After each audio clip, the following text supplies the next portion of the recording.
Medina শহরের উত্তরে অবস্থিত এক ঐতিহাসিক পাহাড় উহুদ পাহাড়। এটি ইসলামের ইতিহাসে এক গুরুত্বপূর্ণ স্থান হিসেবে বিবেচিত, বিশেষ করে বিখ্যাত উহুদের যুদ্ধ ব্যাটল অফ উহুদ এর জন্য।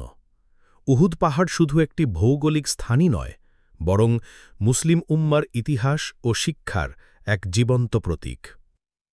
ভৌগোলিক অবস্থান বরং মদিনা মুনাওয়ারার উত্তরে সৌদি আরব। দূরত্ব মসজিদে নববী থেকে প্রায় ৫ কিলোমিটার দূরে। দৈর্ঘ্য প্রায় ৭ কিলোমিটার। প্রস্থ প্রায় ৩ কিলোমিটার। উচ্চতা আনুমানিক ১০৭৭ ফুট বা ৩২৮ মিটার। উহুদের যুদ্ধের প্রেক্ষাপট সাল ৩ হিজরি বা ৬২৫ খ্রিস্টাব্দ।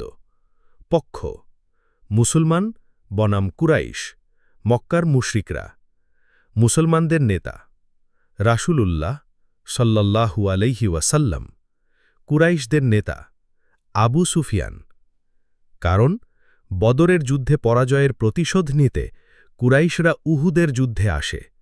পরিণতি যুদ্ধের শুরুতে মুসলমানদের বিজয়ের সম্ভাবনা থাকলেও পাহাড়ের উপরের তীরন্দাজরা তাদের অবস্থান ছেড়ে দিলে শত্রুপক্ষ ঘুরে এসে আক্রমণ করে। এতে মুসলমানরা ক্ষতিগ্রস্ত হয় এবং অনেক সাহাবী শহীদ হন।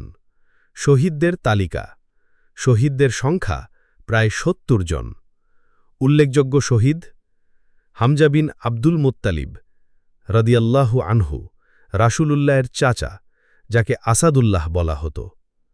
মুসাব ইবনে উমায়ের রাদিয়াল্লাহু আনহু, ইসলামের প্রথম দায়ীদের অন্যতম।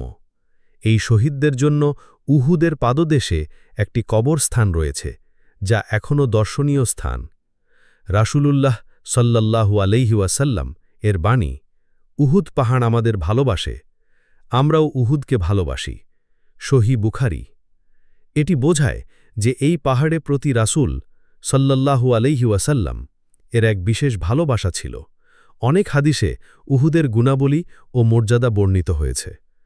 উহুদ পাহাড় দর্শন ও তাৎপর্য বর্তমানে হাজার হাজার মুসলিম হজ ও উমরা পালন করার সময় উহুদ পাহাড় পরিদর্শন করেন। তারা শহীদদের প্রতি সম্মান প্রদর্শন করেন এবং ইতিহাসের শিক্ষা গ্রহণ করেন। উহুদের যুদ্ধ থেকে শিক্ষা ১. নেতার নির্দেশ মানার গুরুত্ব। পাহাড়ে অবস্থিত তীরন্দাজরা নির্দেশ অমান্য করায় মুসলমানরা ক্ষতিগ্রস্ত হন। ২. ধৈর্য ও দৃঢ়তার প্রমাণ। যুদ্ধে পরাজয় হলেও রাসূল সাল্লাল্লাহু আলাইহি ওয়াসাল্লাম ও সাহাবীরা তাদের ঈমানে অটল ছিলেন। ৩. একতা ও শৃঙ্খলার শিক্ষা। মুসলিম সমাজে ঐক্য কতটা গুরুত্বপূর্ণ তা এই যুদ্ধে প্রমাণিত হয়। সাবস্ক্রাইব করুন Hasnabad IT YouTube channel. Computer, mobile, software, internet, জ্ঞানমূলক প্রশ্নোত্তর পর্ব, সাধারণ জ্ঞান ও নানা দরকারি টেক টিপস একসাথে এক জায়গায়। ধন্যবাদ।